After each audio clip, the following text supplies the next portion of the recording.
કહેવાનો તાત્પર્ય એટલો જ છે પ્રિયજનો, સમર્થા રતિ કે જ્યાં ઠાકુરજીના સુખનો વિચાર કરવામાં આવે એ ભાવ સર્વ ભાવ છે. એવો પ્રેમ, એવી ભક્તિ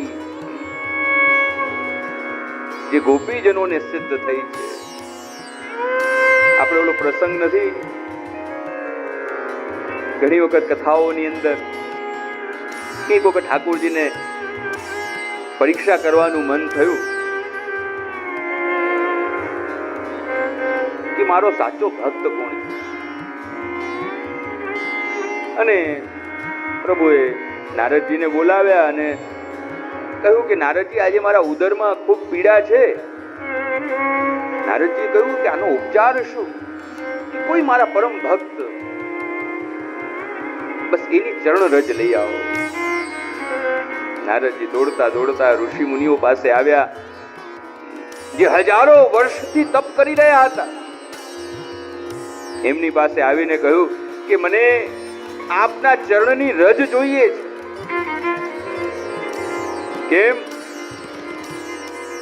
કે મારા પ્રભુના ઉદરમાં પીડા છે અને આનો એક જ ઉપચાર આપે બતાવ્યો છે કે મારા પરમ ભક્ત જે હોય એની ચરણ રજ લઈને આવો. હજારો વર્ષથી તપ કરી રહેલા એ ઋષિ મુનિઓએ કહ્યું કે અમારે શું પાપમાં પડવું છે, અમારે નરકમાં પડવું છે? અમે તો ન આપીએ. નારદજી ત્યાંથી વ્રજમાં આવ્યા, ગોપીજનો પાસે ગોપીજનોને વાત કરી અને કોઈ એક ક્ષણનો વિચાર કર્યા વગર ગોપીજનોએ કહ્યું, નારદજી, આપને જેટલી રજ જોઈતી હોય એટલી લઈ જાઓ. આ છે સમર્થા રતિ. અમારું જે થાવું એ થાય, અમારા પ્રભુને સુખ પહોંચવું જોઈએ. આ જે ભાવ છે એ જ સર્વ ભાવ છે, તત્સુખાત્મક ભાવ. અને એ તત્સુખાત્મક ભાવ જે આચાર્યોએ ટીકાઓમાં આજ્ઞા કરી કે સર્વ ભાવ પદેન સ્ત્રી ભાવ ઉચ્યતે, કે સર્વ ભાવ દ્વારા મુખ્ય સ્ત્રી ભાવ. જેમ એક પત્ની એના પતિની સેવા કરે, જેમ એક માતા એના પુત્રની સેવા કરે, એ જ ભાવથી આપણે પણ આપણા પ્રભુની સેવા કરવાની. સર્વ ભાવના રૂપમાં એક બીજો ભાવ પણ કે દેહ, પ્રાણ, ઇન્દ્રિય, અંતઃકરણ, સ્ત્રી, પુત્ર આદિ આ બધું જ આ સર્વ ભગવાનનું જ છે. આવો એક ભાવ પ્રગટ કરવો એ સર્વ ભાવ છે. વ્યાખ્યાની અંદર બહુ સુંદર આજ્ઞા કે સર્વ ભાવેન એટલે શું? કે હું જે મારું માનીને બેઠો છું, જે આપણે બ્રહ્મ સંબંધ લેતી વખતે પ્રભુ સન્મુખ ઉભા રહીને તુલસી હાથમાં લઈને જે પ્રભુને વચન આપીએ છીએ, એ વચનને યાદ કરો. એ સર્વ ભાવ છે.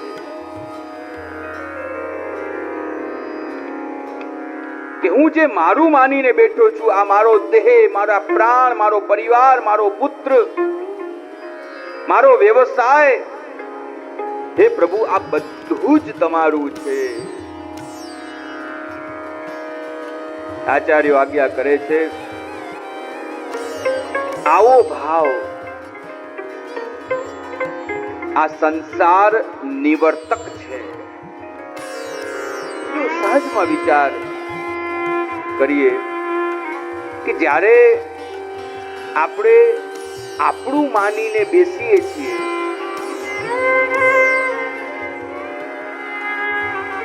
જેમ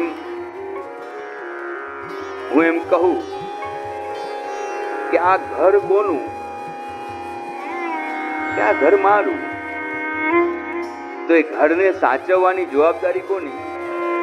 મારી. હું એમ કહું કે આ ગાડી કોની? મારી. તો એ વાહનને સાચવવાની જવાબદારી કોની? હું એમ કહું કે આ પરિવાર મારો છે, તો પ્રિયજનો એ પરિવારને સાચવવાની જવાબદારી કોની? પરંતુ અહીંયા તો શ્રી આચાર્ય મહાપ્રભુએ આ સર્વ ભાવ બતાવ્યો કે મારું કશું જ નથી. જો હું એમ માનીને બેસું, કારણ કે હું તો નિસાધન જીવ છું, મારામાં ક્યાં એટલું સામર્થ્ય છે?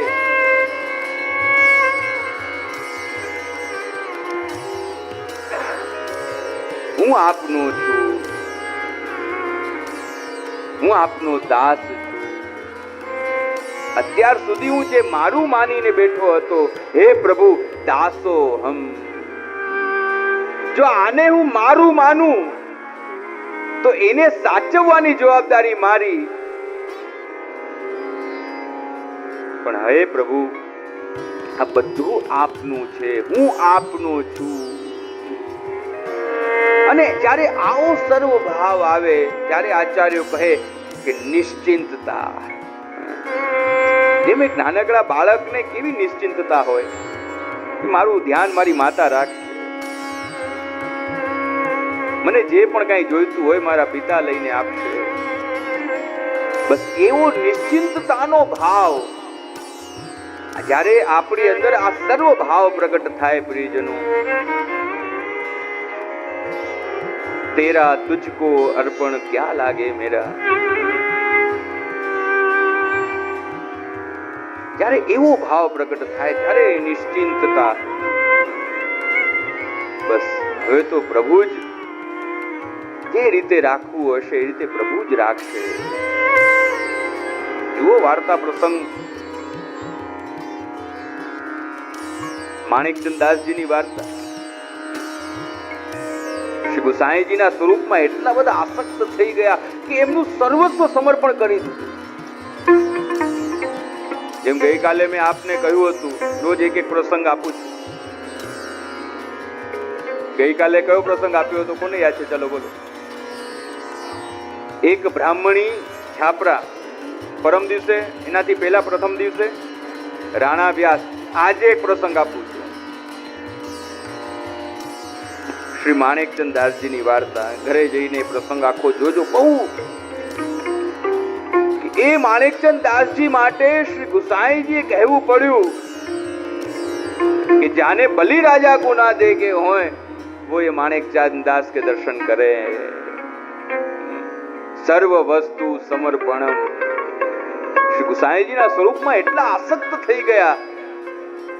જ્યારે શ્રી ગુસાઈજી એમના ઘરની બાજુમાં જ મુકામ હતો અને અટારીમાંથી એમની બારીમાંથી જુએ એ તેજોમય સ્વરૂપ, બ્રહ્મ સંબંધ લીધું બંને પતિ પત્નીએ અને જે કાંઈ પણ હતું એમની પાસે બધું વેચી અને એ સમયમાં 70,000 ઊંડી શ્રી ગુસાઈજીને અર્પણ કરી. અને શ્રી ગુસાઈજી તો ત્યાંથી આગળ વધારતા હતા અને હવે શ્રી ગુસાઈની પાછળ પાછળ.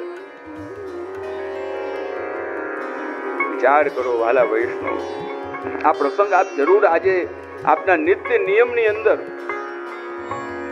આપ લેજો. જેમના માટે શ્રી ગુસાઈજીએ કહેવું પડ્યું कि जाने बलि राजा के दर्शन न करे होए वो ये माणिकचंद दास जी के दर्शन करें. आ सर्व भाव